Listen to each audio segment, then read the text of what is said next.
ba noong nakaraan lang birthday ni Tatay Digong.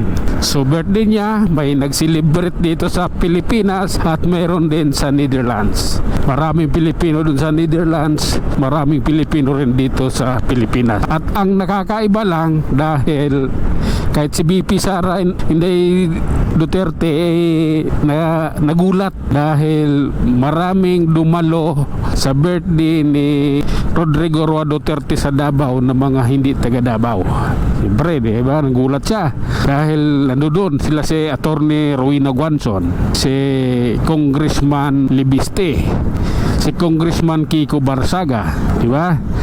O si Attorney, yung Vice Mayor ng Isabela, si Attorney Harold Respicio ba yun? Ando doon rin. So sila si Attorney Vic Rodriguez, lagi naman yan, si Senator Robin Padilla, si yung kanyang misis, lagi naman yan nandun. Pero nakakapanibago dahil si Attorney Rowena Guanzon, sila si Congressman Lebiste. Hindi yun ni-expect ni BP Inday Sara na magpunta ron at makidiwang doon sa birthday nga ni PRRD. Maraming gulat, pero marami ding natuwa dahil doon sa pag-support nila sa birthday ng dating presidente. At siyempre, yung mga bashers, sasabihin naman, tatanong naman kung magkano mga punyita kayo. Pag mga DDS supporters, DDS vlogger, hindi kami bayad. Hindi kami binabayaran. Hindi katulad ninyo, bago kayo magsalita, bago kayo magngangaw sa social media, bayad kayo. Kami hindi. Kami mismo gumagastos para lang makisaya, makisabay, di ba?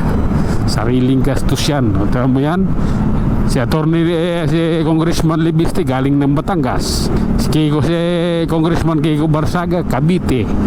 Ang pinakamalupit, si Attorney Harold Respicio, galing ng Isabela, isang Ilocano, nagpunta ng Davao para lang sa birthday ni PRRD. Yun yung pinakamalupit, di ba?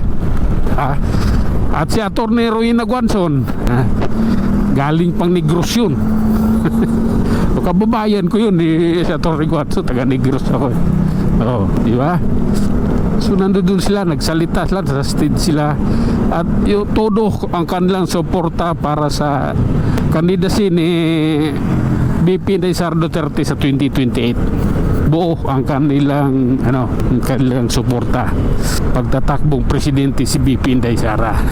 So maaga pa lang magpahayag na sila ng suporta. Si Attorney Rowena Guanzon na kakamping sumusuporta kay BP Inday Sara.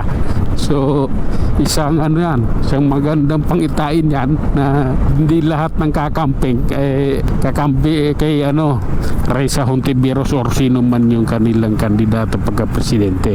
Yun yung mga nakakagulat na mga tao na umattend sa ng dating presidente sa kanyang birthday doon sa Davao. At siyempre kami rin naman nagulat din na makita natin yung post ni Attorney Rowena Guanzon na nasa Davao siya. Ba't nasa Davao ito? Diba? Yung pala makikisa sa birthday. Siyempre andun rin yung ating mayor si Basti Duterte, diba?